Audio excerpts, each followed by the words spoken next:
studio at Two Girls Treasure. Happy Monday to you. I'm Diane Pruitt, and we are back in the studio after a very, very busy weekend. Thank you so much for stopping in. Today I'm going to try to pull the laptop up so I can keep an eye on the comments. It's really difficult when I have it on the when I have it just on the camera. It's hard to see. But come on in, grab a seat, get a cup of coffee, and let's keep working on our beautiful waterfall cottage chest of drawers.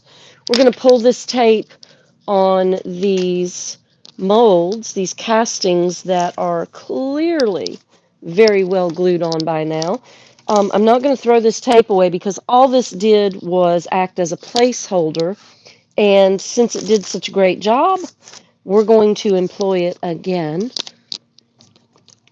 I'm so excited about the style as this is coming together. And we've gotten some really great compliments on it. Thank you so much for staying with us. We had to take a little break for the PD State Farmers Market Spring Plant and Flower Festival. If you came out for that, we thank you so very much. We really enjoyed your company, had a great time, met some new friends, and we appreciate you as well. Don't forget, you can always check on our studio tab.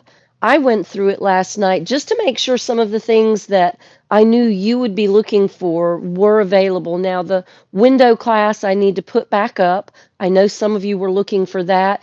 And yes, we can do a party for that too. There are also some classes that we have coming up in May, and I'm not quite sure that it was easy to find. So I'm going to work on that today and see if I can make those super easy for you to find, sign up for. We have some great Mother's Day projects coming, but we're going to wrap up April really well with this cottage series. I have my mixing bucket out, so you know that means it is Mixology Monday, and we're going to do a thing. Let me tip you around to our chest of drawers. I have placed some tape down the center line of the top and the drawers, and our drawers are dry, and I mean paint and I mean dry. So we're going to work on fixing some of those drawers. We're going to sand just a little bit inside, smooth those rails out, and smooth the runners on the bottoms of the drawers. And that'll make it a whole lot easier for them to glide in and out. We're probably going to do that candle trick, you know, the one that Mama taught us so long ago. You wax the runners and slide the drawer in and out, and that makes it run really smooth. You wax them with a white candle, unscented, scented, I don't think it matters, but just use a candlestick and you rub those runners and you make it really easy to for the drawers to go in and out. Let me take a look and see who's coming and going. Good morning. Welcome in. Thank you so much for being here. I appreciate you. Let me take a quick look and see if we have company or a squirrel. Good morning. I don't hear anyone, but let me take a peek on the camera. Um, we're going to measure this. I have this vision in my head, and we're going to measure and we're going to mark. We're going to keep these pieces of tape and use them for placeholders. I don't have any more of the wide tape, and I really don't think I want wide tape. What I think I'd like to have is just a 2-inch, which means we're going to lay two pieces of tape side by side.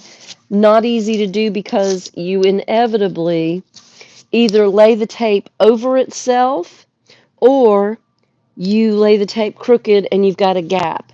In either case, we're going to try to measure and mark off so that our stripes are even, symmetrical. And then down the center, I have this vision of the green stripe coming down and then widening as it comes into this area so that we can run our green mix from the center stripe on down. Now, this is the dead center, so we know we want to move this over but I'm a little bit neurotic about it, so we're going to measure and we're going to mark. So let's get out the tape measure. I have a pencil handy, and let's just go in between the runners on the top first of all, and we've got about 28 inches, so 14 is our dead center, and that's where our tape is. Now I can pull this because I was actually just making sure that in my mind I knew where the center was. Sometimes I have to visualize what I'm dreaming of to make sure that once I do it, I'm doing it the way I visualized it and that everything's centered and symmetrical, because when you're doing stripes, you want to make sure that everything is hashed out. If you don't measure from the center out and you start on the edge, it'll still look good, but then your center will not look right to the eye, and you may have a little, your visual might not be aesthetically pleasing to a customer. So if you're flipping furniture, you want to make sure that center line looks right. And if you're flipping the furniture for yourself, you want to make sure every time you see it that it's enjoyable to you. So let's find that 14-inch center mark. It's going to be right here. I'm just going to make a nice light mark on both sides of the 14, and I'm going to come down. I want to make at least 2 marks. That way my center point, when I move the tape, doesn't get misaligned, because the tape's going to go where I put it, and sometimes it'll move because it's flexible. Now we're dealing with 1-inch tape, and we want a 2-inch stripe. So if 14 is our center line, we want to come to, well, 2 inches pretty wide. We want to go to 13 and 15. That's a big old wide stripe. I'm not sure that I want it that wide, so let's mark those off, and let's go for the 1 inch.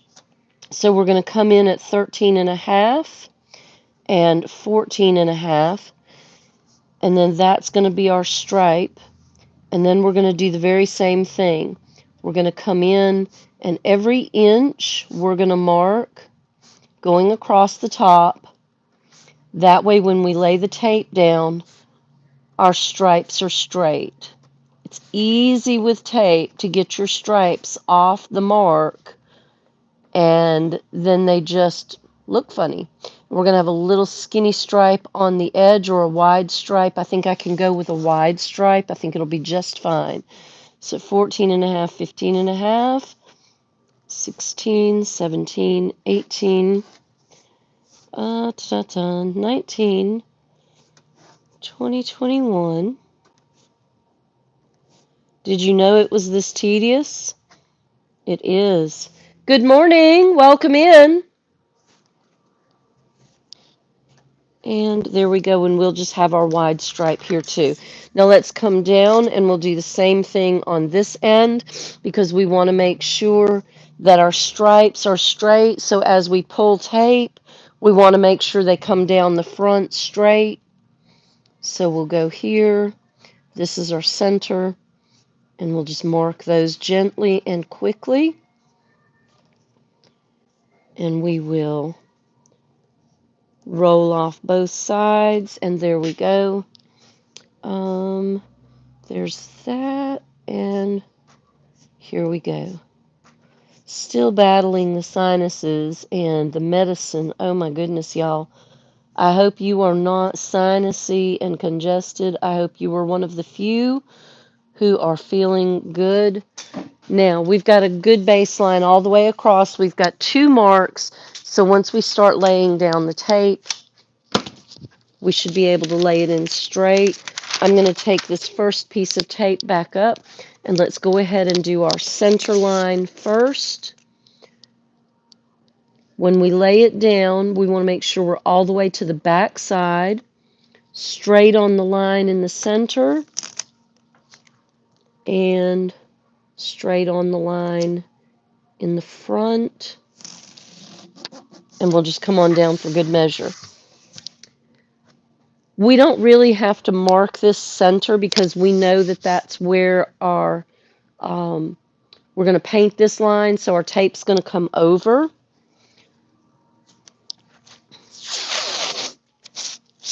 So every other mark is going to be taped off, and every other mark is not.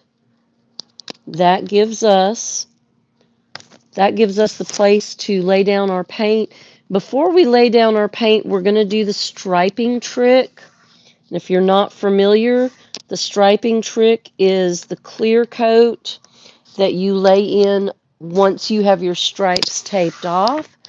And that ensures that your lines are crisp, that your paint doesn't bleed under the tape, so that once you paint it and you pull the tape, you have nice, clean, crisp lines every time.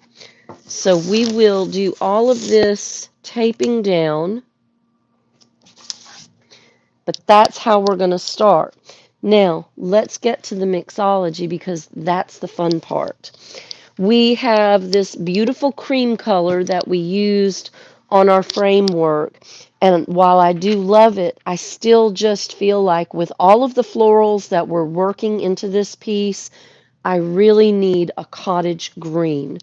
And in order to attain a cottage green, we need to make sure, oh, thank you, God loves you too. Jesus loves us all. Let's tip this down so that you can see.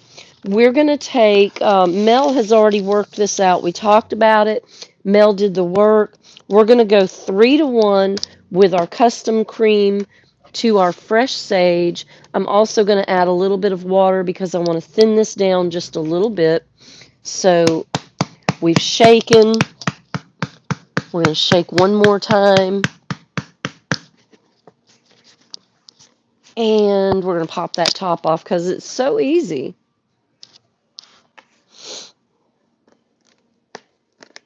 There we go. Just got it on there crooked. And once you get the lid on crooked, it just doesn't come back right. All right, let's give this a little shake. We're going to go 3-to-1 cream to sage. Oh, Mel put this one on lockdown. All right. Just a little poppy pop around the rim edge, and there we go. Just fine. Now, how do you measure a 3-to-1 ratio when you are just pouring? You just do the best you can. You just make it look the way it makes you happy. It doesn't have to be perfect. It doesn't have to be perfect every single time either. So I'm going to spritz a little and grab a stir stick. We're going to stir this around.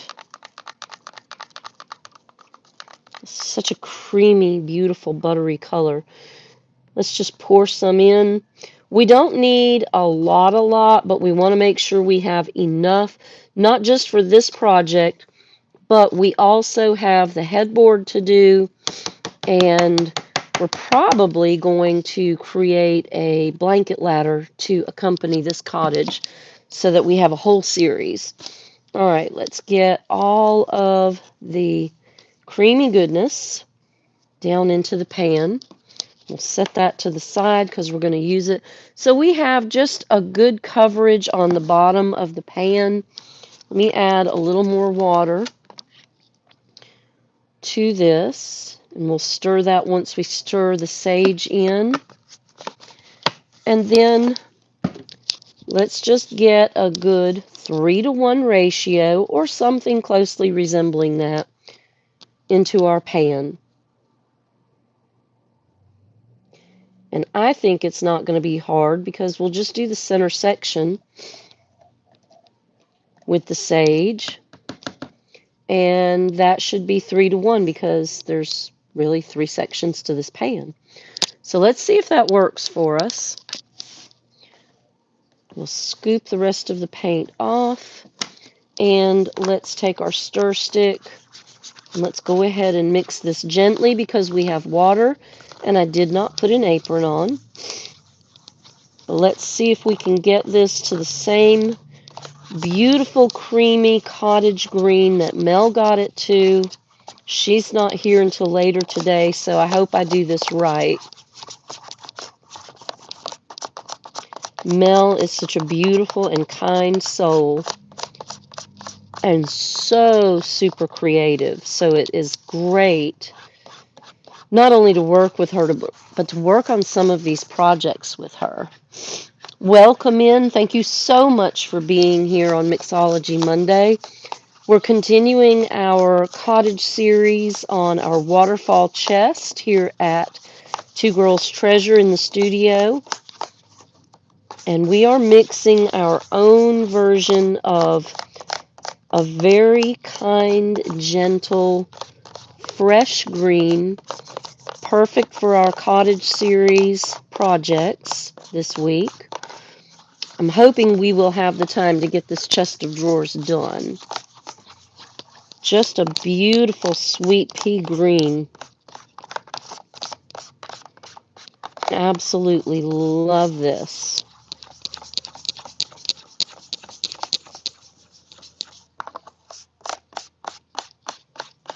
Yep, I think this is where we want to be. I think mine's a little lighter than hers. We could add just a touch more of the sage to this. When you're mixing, make sure you stir and stir some more. Or if you put it in a container, make sure you shake and shake some more. You can add just a little touch of water to it to help the mixture move together. Remember, this is a water-based acrylic paint, so adding water is appropriate. Be cautious of the ratio you add. You don't want to overwater your paint. I am going to go ahead and add just a little bit more green for good measure. I want a little bit richer green finish. That's got a beautiful yellow-green tone to it, but I want just a little bit more of the real green. So we'll add this. And once you start adding back to richen your color, add back a little at a time.